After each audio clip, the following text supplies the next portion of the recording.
welcome back to Based on Faith, where I faith talk about my faith in Christ. True books. Today I'll be reviewing If God, Why Evil?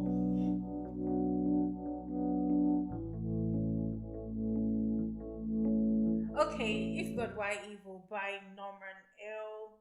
Geisler. This book is a non-fiction book. It promises a new way to think about the question "If God, why evil?" and to answer the and to also answer the following questions: Where did evil come from, and why doesn't God do something about it? The summary of this book is as follows: The problem of evil is perhaps one of the most difficult questions the Christian must face. If God is all good and all powerful, why is there suffering in the world? Can't God put an end to murder, rape, and starvation? What about earthquakes, hurricanes, and tsunamis? Why couldn't a perfect God have made a perfect world? In this concise but thorough book, Dr. Norman Geisler carefully answers these tough questions using step-by-step explanations and compelling examples. It walks the reader through time-tested answers, but also provides a new approach revolving around whether or not this world is the best of all possible worlds. All this adds up to the comforting news for the believer. We can rest assured that God is both loving and all powerful. In order to answer this question of if God, why evil, the author takes us on a journey of 10 successive steps that all in all does a great job of answering the question. The author starts with exploring the three views on evil, after which he explores the nature, the origin, and the purpose of evil in that specific order. The nature of evil explores what evil really is like. If we're going to talk about evil, what exactly is this evil that we're talking about? In the origin of evil, the author talks about the source of evil, and I'm sure some watching this video right now have had questions like, what made Lucifer sin, and where did the sin that caused Lucifer to actually sin come from? I've had questions like that when I was like, not even when I was growing up. I still have questions like that.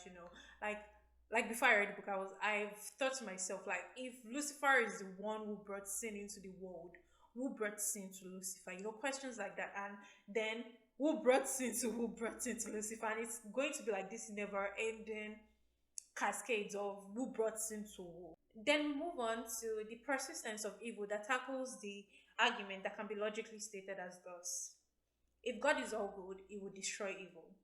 If God is all powerful, he could destroy evil. But evil is not destroyed. Therefore, no such God exists.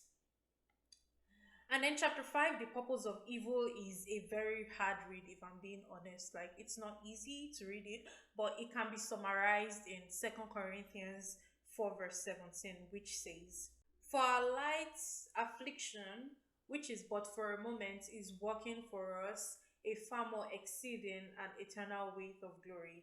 We then move on in chapter 6 to the avoidability of evil, that explores all the potentially better worlds that God could have created. And we see if we are truly living in the best possible world achievable without violating anyone's free will. Chapter 7 then moves on to talk about the problem of physical evil, because we've been talking about moral evil for a minute in the book. So we talk about physical evil, and physical evil here is referring to things like floods, genetic deformity, cancer, and so on. And the author presents 10 responses to the problem of physical evil. Then chapter 8 is miracles and evils. Miracles and evils discusses the objection to the responses given in the problem of physical evil. And the objection is that if God has supernatural powers and is all powerful, then he could intervene and stop all the physical evil. But there is so much physical evil in the world that God doesn't intervene to stop. And the final two chapters finally tackle the very important issues of the problem of eternal evil, which is hell, or the lake of fire, and the question of what about those who have never heard. All in all, I think this book was indeed a very new way to think about the question. And there is very little humor in this book. It's very straightforward, very academic, very step by step. So yeah, the author presents the arguments, it breaks down the arguments, He refutes them and he represents them or he restates them. So while reading this book, I didn't really agree with every single thing the author said, but it was like little things here and there that I did not agree with. But most of what he said makes sense, and I'm just going to leave it to you to read the book and make up your mind on what you think about it. And the little things that I did not agree with did not how do I say this, did not disturb the credibility of his final arguments. You know, his final argument of if God, why evil? Because the whole book is like a whole step of presenting. The whole book is kind of him successively approaching his final arguments, and the little things I did not agree with did not disturb um, the credibility of his final arguments. And this book greatly explores the concept of free will, God's love and mercy, and also God's justice in answering the question of if God, why evil. Like we talk about free will a lot, like this comes into play a lot. We talk about, God's love and mercy. We talk about that a lot. We talk about the power of God a lot, but we also talk about the justice of God. And we particularly explore the justice of God in the final chapters where the author is rounding up his arguments. There are some interesting and profound quotes in this book. One is, if there is an all good and all powerful God, then why does he not put a stop to all the tragedies? Better yet, if he knew the sum total of human misery that has occurred would occur, why did he create this world to begin with? And this is interesting to me because I love the way the author did not shy away from the questions a lot of us have. Because I'm sure most of us have had the experience in Sunday school where we ask our teachers certain questions and they're like, it is like that because it is like that. And they don't answer our questions. Instead, they try to dodge our questions because they are too hard. And it's just refreshing to see how this author, rather than even waiting for me to present the question, presents the question I have to me and then answers it, like gives me evidence. And all in all, one thing he repeats while reading this book is that God is all knowing, He's infinite in knowledge, and I'm a human being. I will be here for, if God is willing, tops maybe 120 years. God has been existing since before the beginning of time. So I could possibly not wrap my head around every single thing, and the thing is, in Christianity, faith does come into play.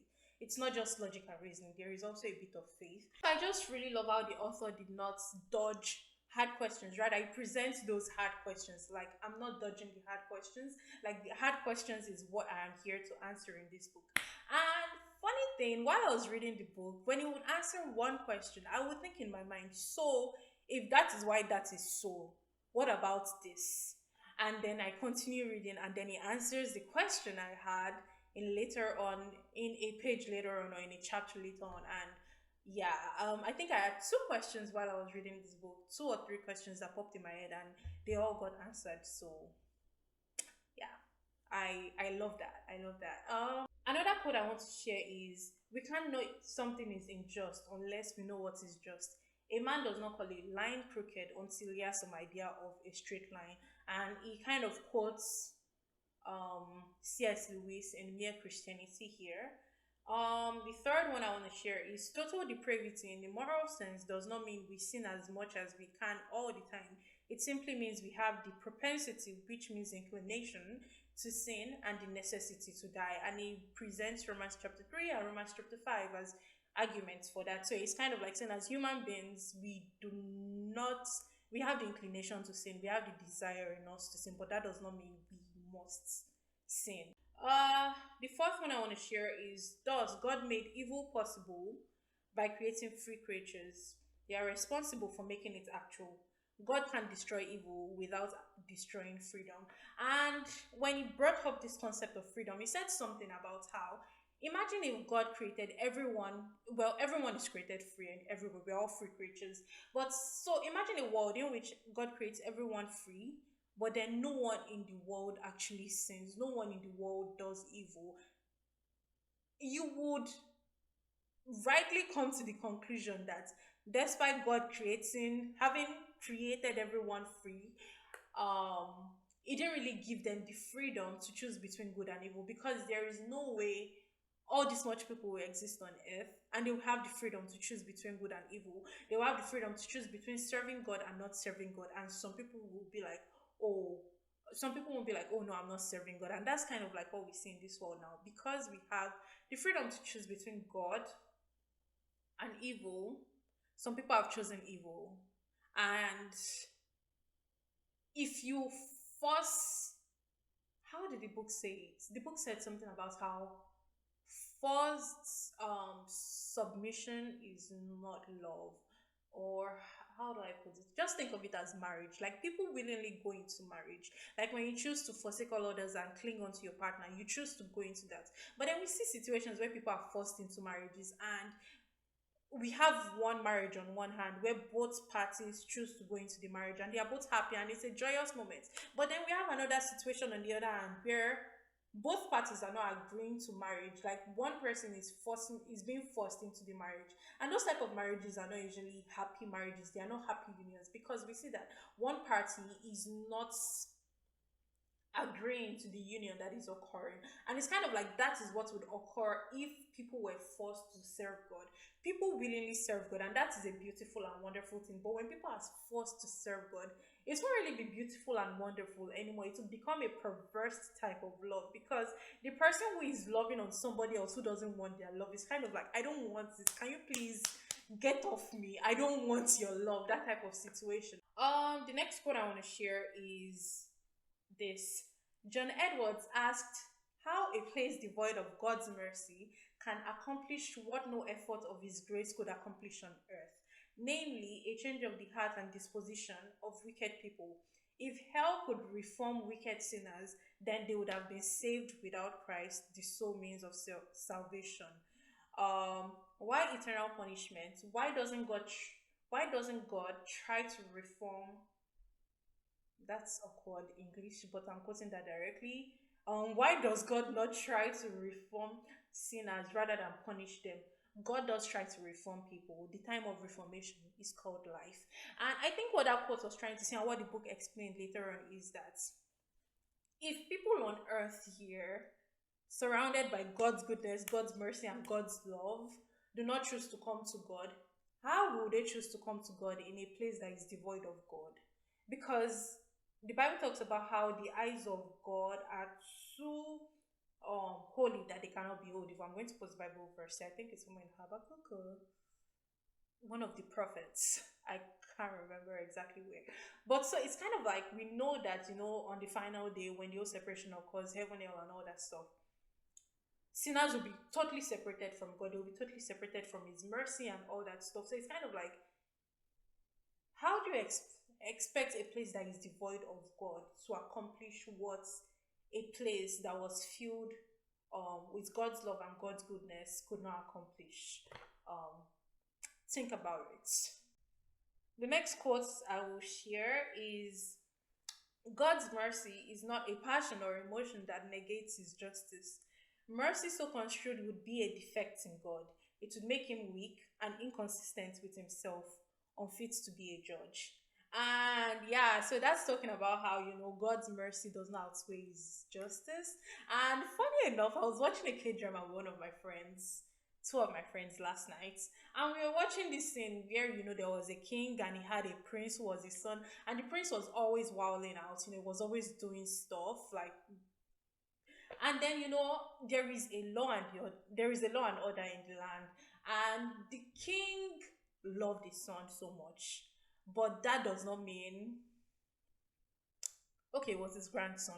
The king loved his grandson so much, but that doesn't mean the grandson can just get away with whatever. So the king would try to, find ways to show mercy to his grandson, but he couldn't just say the law is cancelled, we break the law because I love you so much. Rather, he tries to find ways through the law that he will have mercy on his grandson. And that kind of reminded me of God, of how God has an even stronger sense of justice than the king had towards his grandson. So, as much as he loves us and he wants to have mercy towards us, he's also just.